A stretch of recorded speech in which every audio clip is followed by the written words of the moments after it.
Halo, izin memperkenalkan diri. Saya Maria Deta Ratnajelita dari kelas Kapita Selekta A dengan NPM 22170110. Di sini saya akan memaparkan dari jurnal yang saya ambil, yaitu tentang Characterization of Adsorbent from Oyster Cell Chrysostia gigas using physics and chemical activation with ZnCl2 and its application for removal of hexavalent chromium. Baik, limbah cangkang tiram itu menjadi permasalahan lingkungan akibat akumulasinya yang tidak terkendali dengan baik. Limbah ini dapat mencemari ekosistem, meningkatkan polusi, dan mengurangi nilai estetika lingkungan. Cangkang tiram atau Chrysostia gigas kaya akan kalsium karbonat atau CaCO3, sehingga akan berpotensi besar untuk dimanfaatkan sebagai bahan adsorben dalam pengolahan logam berat seperti kromium heksavalen, aktivasi fisik dan kimia dengan suhu tinggi, dan penggunaan ZnCl2 digunakan untuk meningkatkan efisiensi adsorben logam berat. Untuk menghasilkan adsorben dari cangkang tiram yang optimal dalam menyerap ion Cr6+ melalui karakterisasi uji performa adsorpsi. Baik, di sini terdapat metodologi dari pengubahan limbah cangkang kerang ini untuk menjadi sebuah adsorben. Yang pertama itu dilakukan pengumpulan sampel. Jadi cangkang tiram itu nanti dikumpulkan dari Kabupaten Alwenaga, Aceh Besar, Indonesia.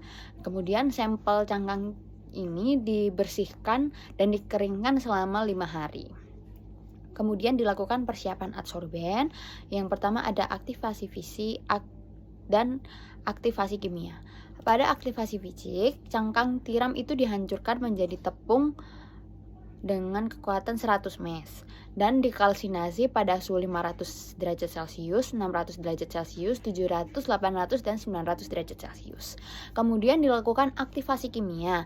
Pada aktivasi kimia ini, tepung tiram direndam dalam larutan ZnCl2 dengan konsentrasi 1%, 5%, 10%, dan 15%. Kemudian dilakukan kalsinasi ulang pada suhu 800 derajat Celcius selama 1 jam. Kemudian dilakukan karakterisasi adsorben menggunakan instrumen FTIR, XRF, SEM, dan BET. Pada FTIR atau Fourier Transformation Infrared itu dilakukan untuk menentukan gugus fungsi. Pada XRF itu dilakukan untuk menganalisis komposisi kimia dari cangkang kerang tersebut. Pada SEM itu dapat dilihat morfologi permukaan dari cangkang kerang tersebut. Dan pada BET itu dilakukan untuk mengukur luas permukaan dan porositas dari cangkang kerang. Kemudian dilakukan uji adsorpsi. Nah, adsorpsi ion Cr6+ itu dilakukan dengan mencampur 1 gram adsorben dengan larutan Cr6+ selama 24 jam. Kemudian konsentrasi Cr6+ sebelum dan sesudah adsorpsi diukur itu menggunakan spektrofotometer pada panjang gelombang 540 nanometer.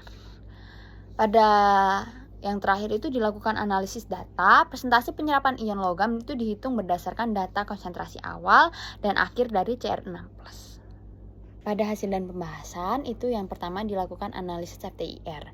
Nah, tepung cangkang tiram atau PEC dan adsorben COS dan ZnOS itu dikarakterisasi menggunakan FTIR untuk mengetahui gugus fungsi yang terkandung di dalamnya.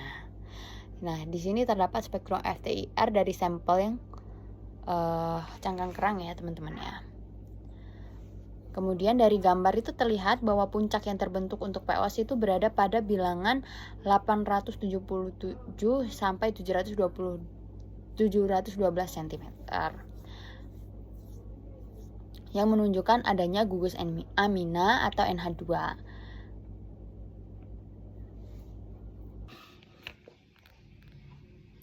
Oke, kemudian dilakukan analisis XRF. Nah, pada analisis ini dilakukan untuk memperkirakan komposisi kimia adsorben yang dihasilkan. Dari hasil analisis dapat diketahui bahwa sebagian besar penyusun adsorben itu merupakan kalsium. Berdasarkan hasil penelitian sebelumnya, yaitu cangkang tiram itu dikalsinasi pada suhu 900 derajat Celcius selama 4 jam, itu mengandung kadar kalsium sebesar 57,77%. Ca itu berasal dari senyawa CaO yang terbentuk dari penguraian CaCO3 pada suhu yang tinggi. Komposisi kimia adsorben yang paling banyak adalah CaO, namun juga mengandung komposisi lain dalam jumlah sedikit seperti POS. Sedangkan pada COS 800 itu selain mengandung komponen yang sama dengan POS juga mengandung Fe2O3 dan SRO. Begitu pula dengan ZnAOS, komponen yang membuatnya sama dengan COS 800 hanya saja terdapat penambahan ZnO yang disebabkan oleh penempelan ZnO itu pada dinding adsorben.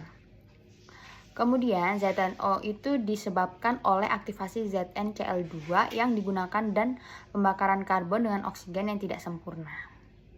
Zn10AOS dan Zn15AOS itu merupakan jumlah pengotor yang paling sedikit, yaitu tidak mengandung Al2O3. Zn10AOS yang memiliki karakteristik yang lebih baik dibandingkan dengan Zn15AOS karena mengandung pengotor SiO2 dan ZnO yang lebih rendah. Pengotor-pengotor tersebut dapat menutupi pori-pori adsorben sehingga dapat menghambat penyerapan. Konsentrasi ZnCl2 yang tinggi yang digunakan dapat memperkecil luas permukaan adsorben. Karena adanya penyumbatan pori-pori, beberapa peneliti dalam penelitiannya juga membuktikan bahwa penggunaan aktivator dengan konsentrasi yang tinggi dapat menutup pori-pori dan dapat terjadi penyumbatan. Kemudian dilakukan morfologi permukaan menggunakan analisa SM. Identifikasi morfologi permukaan adsorben dilakukan untuk mengetahui gambaran permukaan dan pori-porinya. Analisis dilakukan dengan menggunakan instrumen SEM. Adsorben yang dianalisis morfologinya adalah POS, COS, dan Zn10AOS. Berdasarkan karakterisasi sebelumnya, COS terbaik adalah adsorben yang dikatalis pada suhu 800 derajat Celcius, sedangkan adsorben yang diaktifasi secara kimia, Zn10AOS adalah adsorben yang terbaik, yaitu yang menggunakan aktivator ZnCl 10%. Kemudian hasil analisis morfologi dari ketiga adsorben tersebut disajikan pada gambar seperti gambar di samping. Baik, kemudian dilakukan adsorpsi kromium heksavalen atau Cr6+. Adsorben yang telah dikarakterisasi diuji kemampuan adsorpsinya yang terhadap ion logam berat Cr6+. Presentasi penyerapan ion logam oleh adsorben disajikan dalam bentuk grafik pada gambar. Teman-teman bisa dilihat di gambar ya. Baik, dari penelitian juga dapat disimpulkan bahwa limbah cangkang tiram itu dapat digunakan sebagai adsorben logam berat Cr6+.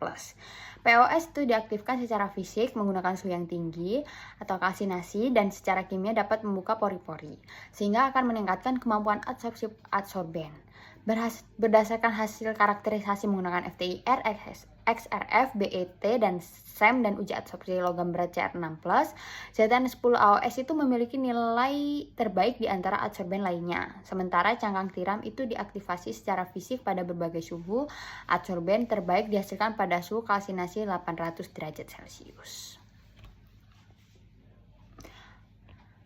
Oke. Di sini teman-teman bisa melihat referensi dari jurnal yang saya ambil ya teman-teman.